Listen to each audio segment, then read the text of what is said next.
Aquellos que no conocen la historia están condenados a repetirla, de Edmund Burke. No sé si alguno de ustedes lo conoce, pero bienvenidos a una vez más a Aventuras de Papel. El día de hoy quería comenzar con esta nueva frase de Edmund Burke, que fue un gran escritor, un filósofo y político considerado el padre del liberalismo conservador en Britania, y tendencia a que se le llamaba el Old Whigs. No sé si lo ubican ustedes esa palabra. Él estaba en contra del apoyo a la Revolución Francesa en ese tiempo, entonces fue una gran controversia hablar sobre él.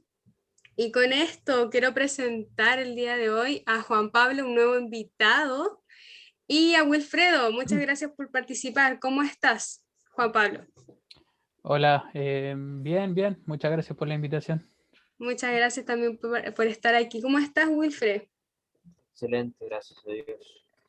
Qué bien. ¿Y qué opinan sobre esta frase, querido Juan Pablo? ¿Crees que en verdad estamos condenados a pisar la misma, a caer por la misma piedra dos veces? Sí, yo creo que la frase es cierta y además de ser cierta, contiene una ley de vida, que la historia no solo colectiva, sino también personal, trata de enseñarte, y si uno no la toma en cuenta o no hace lo que te dicta o no escucha sus consejos, la verdad es que sí, pues comete los mismos errores. Entonces, Eso sí. es algo importante.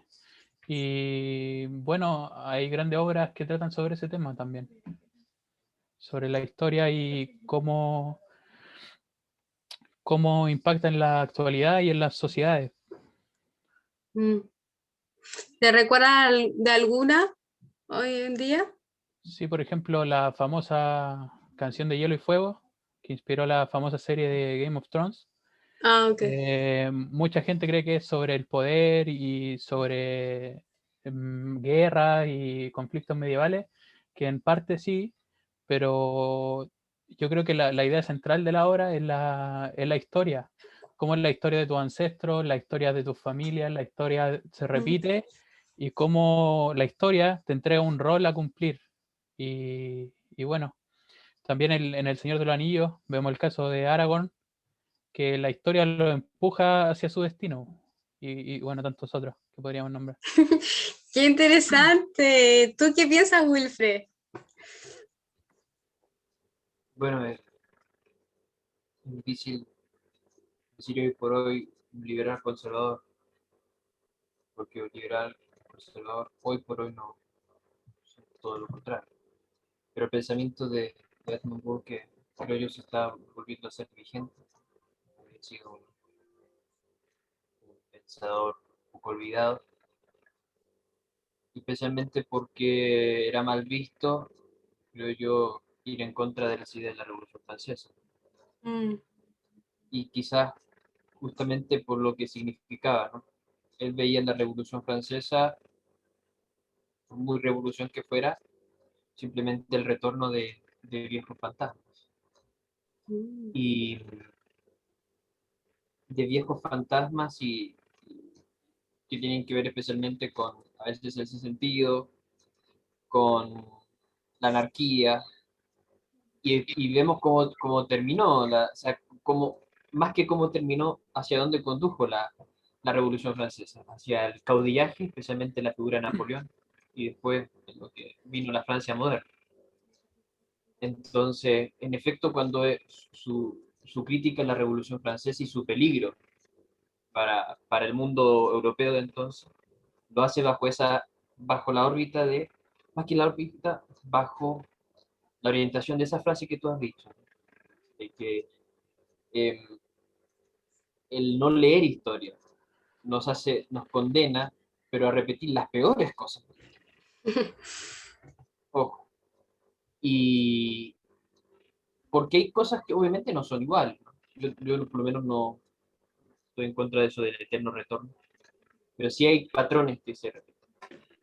Y a veces hay patrones muy malos, Mm. ¿no? Y una de esas cosas fue las cosas malas que trajo la Revolución Francesa. Y que algunas que quedan hasta el día de hoy, hay otras buenas, por supuesto.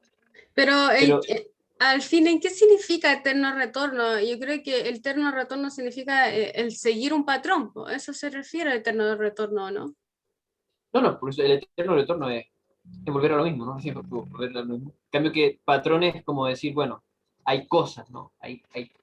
Bueno, en la música, ¿no? Es decir, el eterno retorno de la música sería hacer de nuevo la playlist una y otra vez. En Ok. cambio que en el concepto de la armonía y de la composición hay patrones que se repiten pero de distintas formas, ¿no? Y por eso hay músicas que Mm, son agradables, incluso teniendo muy pocos tonos musicales, ¿no? mm. Mismo Bach, ¿no? Podríamos decir que parte de eso, ¿no? Con muy pocos tonos, ¿no? Hace una infinitud de cosas, ¿no?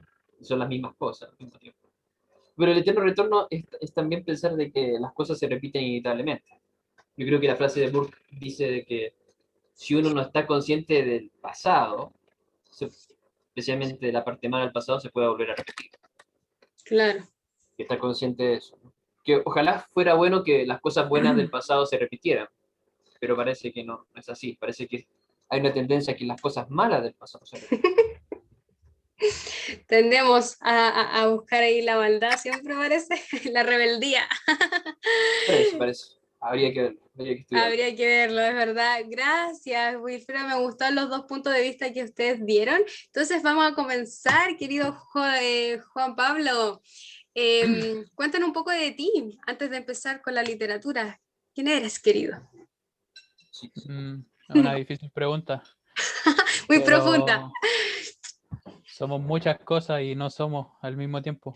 Mm. Pero bueno, vengo aquí como aficionado a la literatura desde muy pequeño. Yo también escribo, me considero Ah, escritor, genial. tengo mis poemas, algunos microcuentos y bueno, me gusta mucho la literatura como forma de expresión y artística. Qué bello. Entonces, ¿cuándo fue la primera vez que disfrutaste un libro? Me imagino que, bueno, me dijiste que te gustaba desde muy niño, pero ¿hubo algún libro en especial que generó eso? Mira, lo que pasa es que yo nací en una familia, mi mamá es profesora de castellano, del Ah, lenguaje ya. y comunicación ahora, y mi papá también constructor, pero muy aficionado a la literatura. Entonces Mm. mi casa estaba llena de libros y yo aprendí a leer muy joven también. ¿Eran tus juguetes entonces?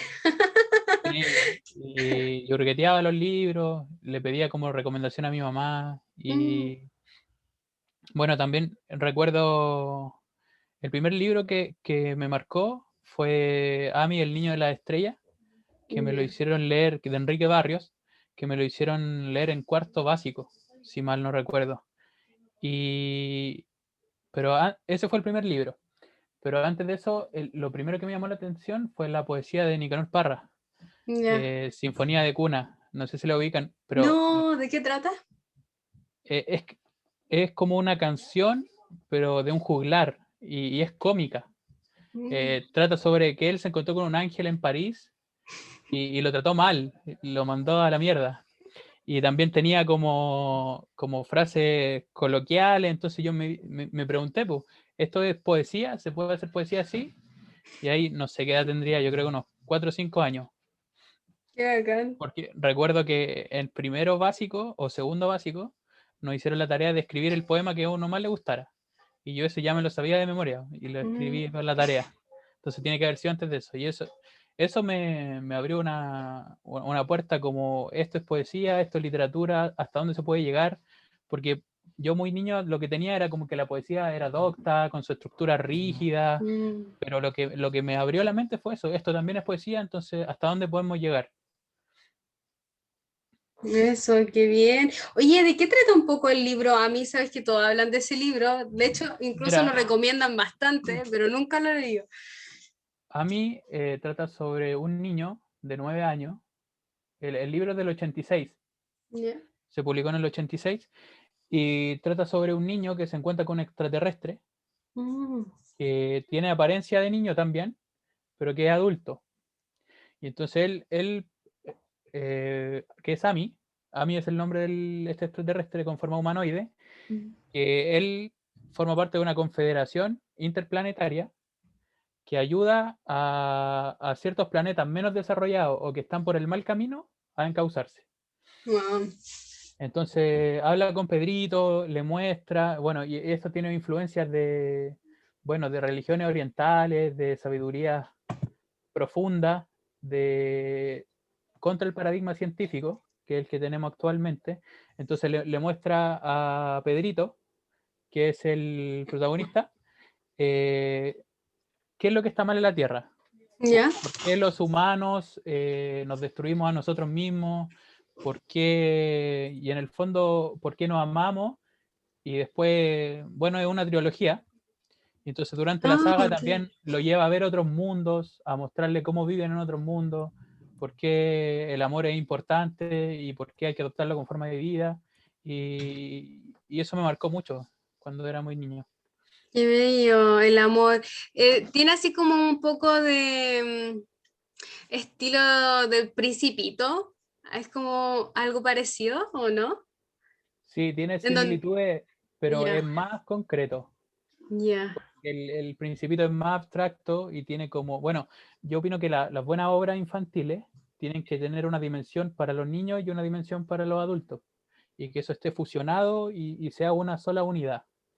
Mm. Y es lo que tiene el Principito, pero este mensaje, o sea, a mí también lo tiene, pero el mensaje es más explícito. O sea, no tanto, está lleno de metáforas y de frases que te hacen reflexionar, pero para un niño quizás muchas pasan por alto, porque a O esa edad, sea, 10 ya. años, hay O sea, cosas que uno no comprende.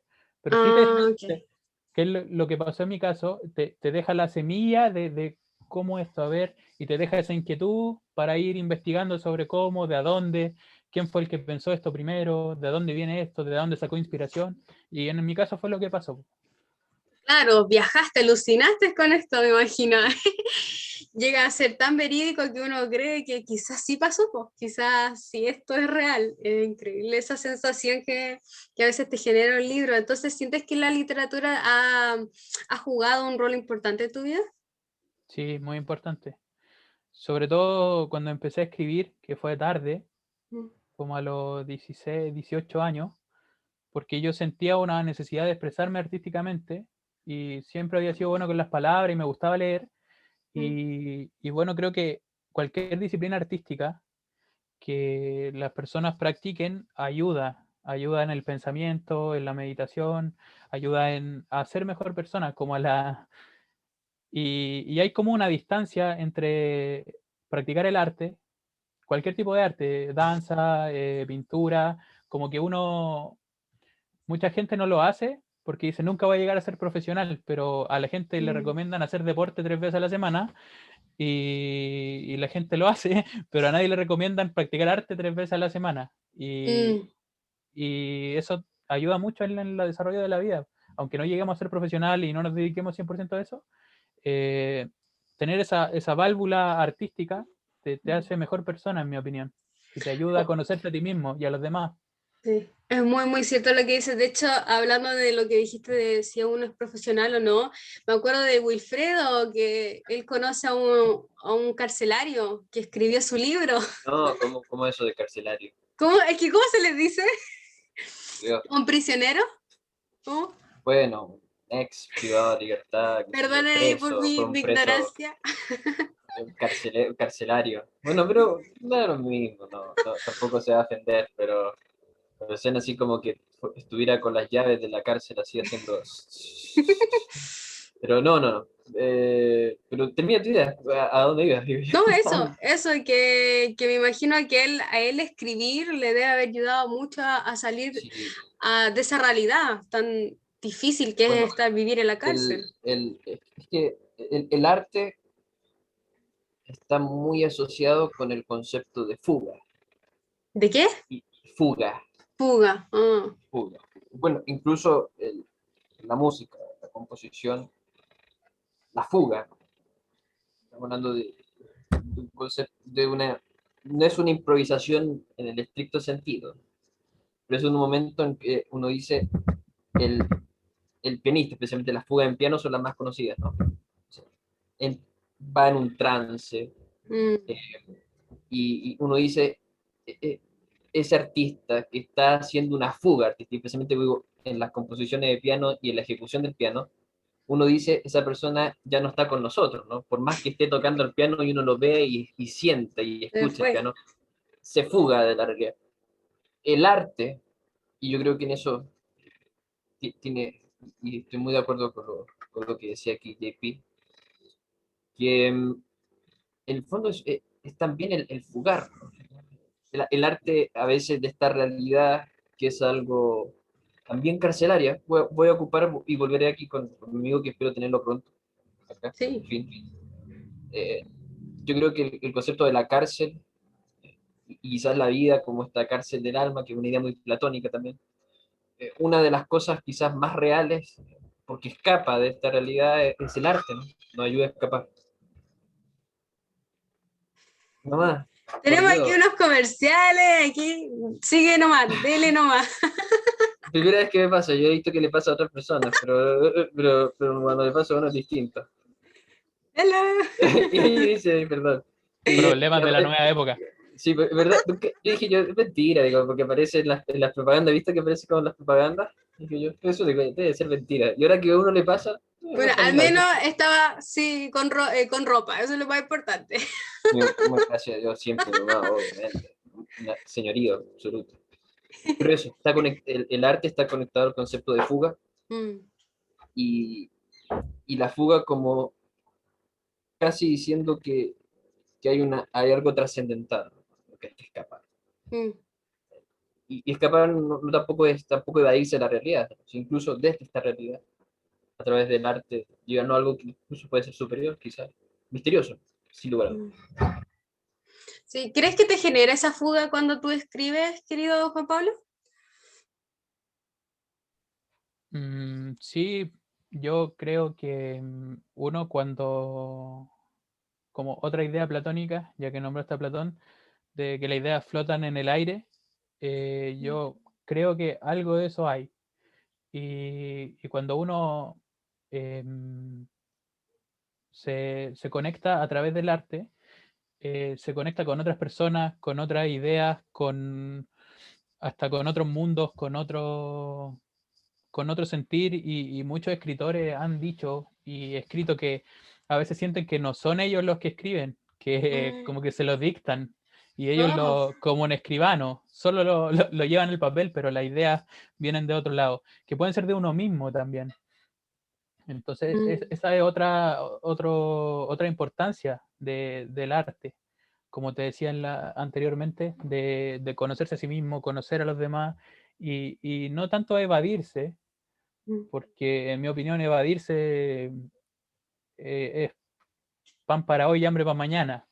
Si uno tiene muchos problemas, está bien, pero tiene que hacerse cargo en algún momento, y entonces más que evadirse es concentrarse Mm, y, y también conocerse, conocer a los demás, y quizá eso te ayuda a solucionar los problemas que tú tienes, o mm, en el fondo crear un mundo mejor a través del arte.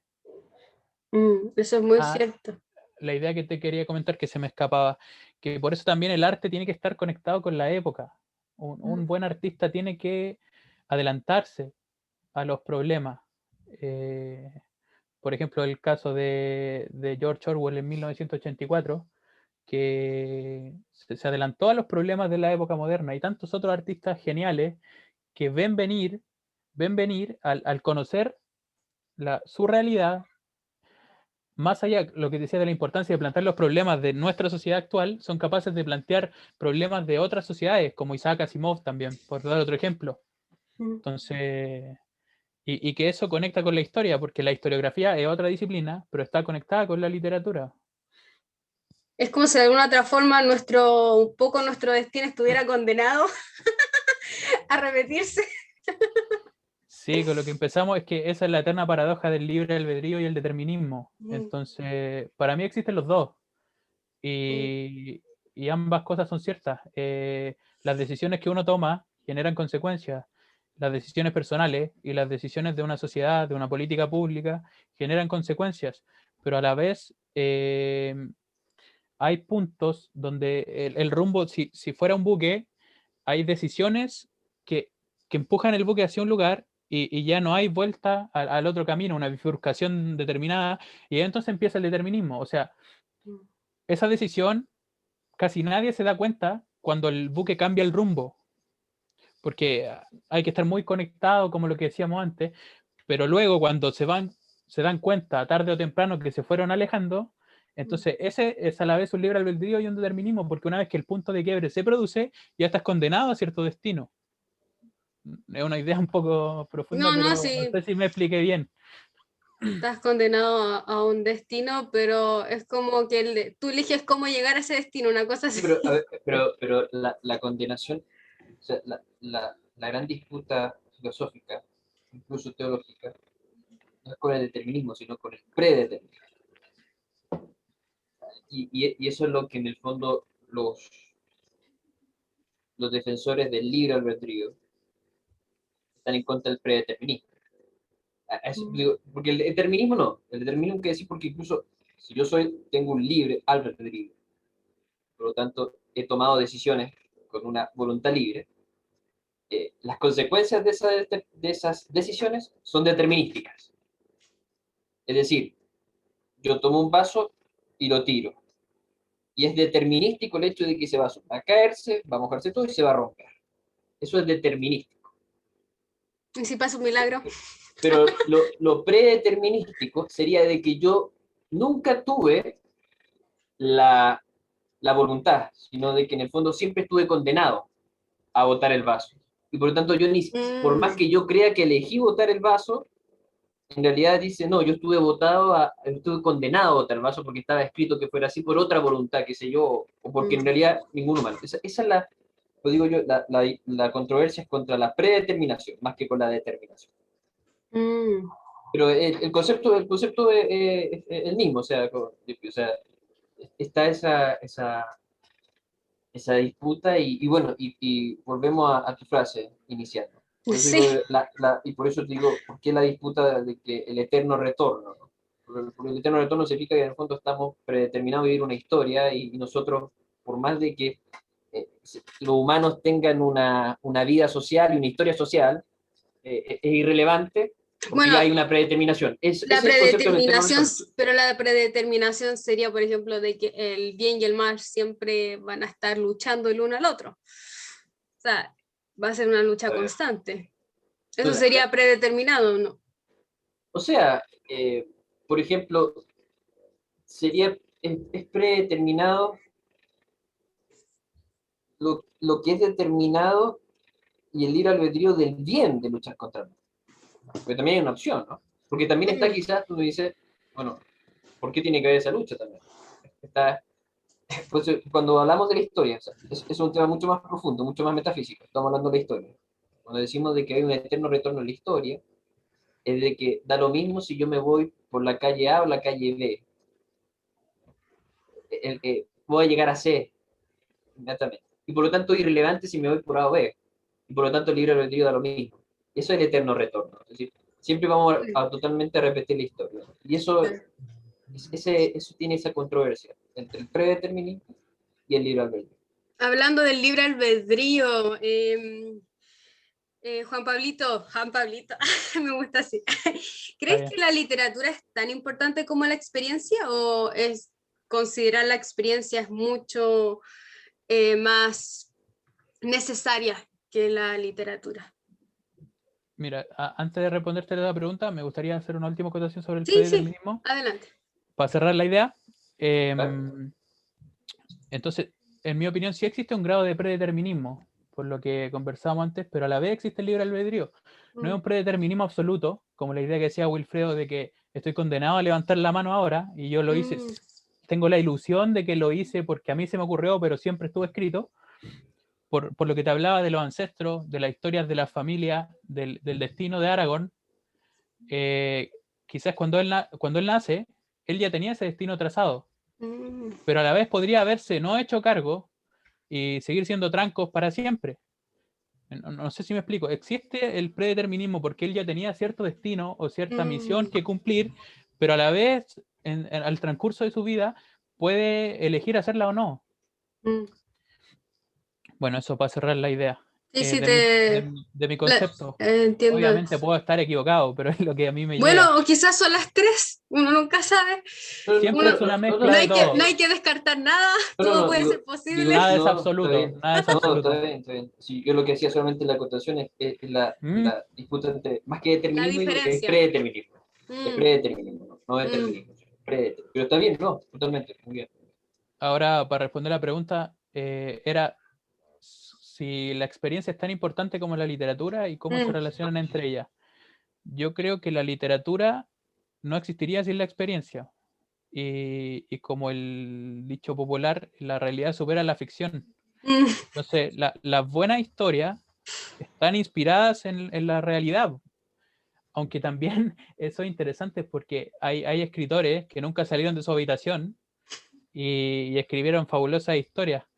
Porque uno dice, por ejemplo, si voy a escribir voy a hacer una novela sobre el mundo dentro de la cárcel. Entonces, si yo no tengo idea, si yo no conozco a nadie, no me instruyo, no averiguo, al hacer mi novela va a venir alguien que conozca y va a decir esto es inverosímil, pues esto no pasa, esto nunca mm. pasaría. Pero sin embargo, hay autores que han escrito sobre otros tópicos que a simple vista no deberían manejar o de historias de hace mucho tiempo y lo hacen de una manera impresionante, realista. Uno dice, se mete en la obra y dice, este personaje actuaría de esta manera. Y eso obviamente está basado en la experiencia de personas con personalidades similares en la creación de personajes. Y bueno, entonces, para redondear, creo que la experiencia es muy importante en la literatura. No pueden, o sea, están combinadas, no pueden separarse una de otra. Mm. Qué bello punto de vista. ¿Tú qué crees, Wilfredo? Es que no veo la contraposición, o sea, Sí.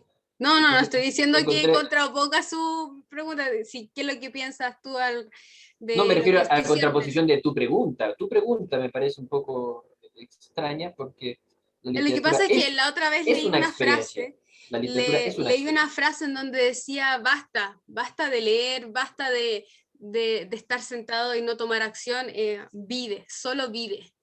Entonces, igual dije, o sea, toda esta literatura, todas estas memorias, no hay que tomarlas en cuenta, es solo vivir y vivir tu experiencia, porque hoy Sí. en día se habla mucho de eso, vive tu experiencia, busca, obsérvate, enfócate en ti, preocúpate en ti, ¿me entiendes? Como busca Esa es mi duda. tu propia autorrealización, pero de hecho conocí a un chico que me decía, yo no leo, yo solamente experimento. Y yo así como, ¿cómo puedes aprender? Porque él comparte mucha sabiduría, ¿cómo puedes aprender todo esto sin no haberlo sacado de un libro? Y él dice que solamente su experiencia la ha llegado a tener esos conocimientos. Entonces dije, entonces quizás la literatura no es tan importante como uno cree que es. Por Pero eso le eso hice quiere esa decir que pregunta. le falta una experiencia. Por eso digo, la respuesta a eso sería, es que la literatura es una experiencia. O sea, Mm, por eso digo que me parecía sospechosa la pregunta. mm, Ahora, me gusta esa sospecha que tú pones, porque es como decir, claro, o literatura o experiencia. La mm, respuesta que yo di muy buena, ¿no? En el fondo, de la experiencia nacen estas grandes historias sí. y mucha grande historia y mucha gran literatura se puede evaluar respecto a si hay una experiencia por medio y por lo tanto si es verosímil o no. Pero yo digo, la literatura en sí misma también es una experiencia. Entonces a tu amigo, que no lee, pero que base a la experiencia tiene sabiduría, pues bueno, le falta alguna experiencia, que es la literatura misma. Es decir, que está privado de alguna, le O falta una sea, experiencia. O sea, está bien, puede que no lea y dice, bueno, yo aprendo desde la experiencia, pero le va a faltar alguna experiencia y esa experiencia es la literatura. una experiencia religiosa. No, Bueno, eso esa, es es- muy cierto. A ver, se lo voy a decir, a ver qué opina. pero esa fue la cortina musical, ¿cierto? Igual que la mía con su mamá y la tuya ahí con... Eh, oh, ya nos quedan muy pocos minutos, querido ¿Cómo Juan pasó? Pasó Pablo. volando, pasó Se volando. nos pasó volando. ¿Te gustaría compartir algo que hayas escrito, algún poema tuyo Sí, eso o es muy alguna importante. frase de algún libro que te guste? Lo que tú quieras. Eres libre. Tienes 5 minutos para que explayes. Eh, no, para no ser autorreferente, pero lo que sí, volviendo a la poesía, Mm, quiero eh, traer un verso de que es una de las imágenes poéticas que más me han impactado, que es del gran poeta español Miguel Hernández, y el verso reza: se pondrá amarillo el tiempo sobre mi fotografía. El verso, Y ¿ya? Pero mira, déjalo terminar. Ah, espérate, pensé que solo era eso. Sorry, sigue. Sorry. no, mira, lo voy a buscar para que leamos la estrofa completa. Ya, ya, léele, léele. Por mientras pueden comentar otra cosa o... Sí, ¿quién Pero es él? ¿Tú lo conoces, Wilfred? he escuchado cosas de Miguel, pero Miguel Es Hernández. es un gran poeta. ¿Sí? Ya Sí. lo vamos a buscar. Oye, pero creo, nosotros feliz creo que que otro lo día tengo. compartas A tu ver, poesía. Nos gusta compartir, así que si creo te que gustaría tengo compartir algo algo de tuyo Miguel. propio, genial. Em, Yo tengo la poesía española, pero la tengo perdida. Ah, ya, Wilfred está buscando un libro, parece. está bien. Avísanos cuando A estén ver, listos. tengo acá, parece. Miguel Hernández. Ok, tengo. Poesía española. Ah, ya, bueno. Parte desde Isaac con orden cronológico, parte desde 1180 Mm, y con ese español de Alfonso X, que era un español que era como mitad portugués, mitad castellano. Una cosa chuta. muy rara. Aquí está, Miguel Hernández, 1902. ¿Encontraste? Encontré algo en Miguel Hernández, pero no, pero que lea aquí. Sí, lo que pasa es que lo está buscando, todavía no lo encuentra. Sí, lo tengo. ¿Lo encontraste? Perfecto. Sí, El rayo que no cesa, uno Ya, de los poemas más emblemáticos. te escuchamos. Un carnívoro cuchillo de ala dulce y homicida sostiene un vuelo y un brillo alrededor de mi vida. Rayo de metal crispado, fulgentemente caído, picotea mi costado, yace en él un triste nido. Mi sien, florido balcón de mis edades tempranas, negra está y mi corazón con canas. Tal es la mala virtud del rayo que me rodea, que voy a mi juventud, como la luna a mi aldea. Recojo con las pestañas sal del alma y sal del ojo, y flores de telarañas de mis tristezas recojo. ¿A dónde iré que no vaya mi perdición a buscar? Tu destino es de la playa y mi vocación del mar. Descansar de esta labor de huracán, amor o infierno no es posible y el dolor me hará a mi pesar eterno. Pero al fin podré vencerte, ave rayo y secular, corazón que de la muerte nadie ha de hacerme dudar. Sigue pues, sigue cuchillo, volando, hiriendo algún día, se pondrá el tiempo amarillo sobre mi fotografía. ¡Wow, qué bello! Habla como de un amor con retorno. Una, un amor, no un amor, sorry, una muerte, ¿cierto? Habla de su muerte. Habla de la vida y la muerte, Habla de la vida y de la muerte. muchas cosas, pero es Sí, de cómo el transcurso de la vida, de sus experiencias, bueno, es un poema sublime en mi opinión. me No sé gustó qué, mucho porque siento que habla de una muerte que no es muerte, sino que trasciende. Entonces, así como, es, haz lo que quieras conmigo, cuchillo, porque yo sigo, yo paso, traspaso esta carne. Sí, me gustó, está re bello, está re bello. pero a la vez Miguel es uno de los poetas más humildes que yo he Mm. conocido, como que lo dice y es creíble, no es que él es tan pulento, tan bacán que va a trascender por sobra, no, al contrario, es como, bueno, Ah, No es claro, por menor, el tema de los cuchillos. es Ah, muy bueno que haya nombrado a Miguel Hernández, ¿no? sí, Que pues, este libro termina con Miguel Hernández. Y eso dice algo, ¿no? Quiere lo decir que mejor al para el mismo tiempo. final, lo mejor No, para el final. y al mismo tiempo quiere decir algo eso. Este libro empieza con poetas de 1118, 1180, y termina con, bueno, aquí pone la fecha 1912 de Miguel Hernández, ahora sí es el poema el que está acá. Diciendo que también en Miguel Hernández hay quizás una última grandeza de la poesía. Quizás después de él ya cuesta encontrar algo de ese nivel. O sea, no es menor, o sea, agradezco mucho. Sí, Muy bueno, muy bueno. Muy escribir bueno. ahí, esa intensidad con la que escribió ese poema. Sí, muy bello, de verdad me gustó mucho. Muchas gracias por compartir este bello poema con nosotros, y con esto nos despedimos de Aventuras de Papel. Una vez más, muchas gracias a todos ustedes por estar junto a este canal, y nos vemos a la próxima. Ojalá poder tenerte aquí en otro episodio. Nosotros felices de que nos hables de más literatura Sí, y muy compartas bien, tus excelente. conocimientos. Así que Bueno, nos despedimos, muchas gracias, que estén bien, saludos a todos. Bye chao, bye. gracias.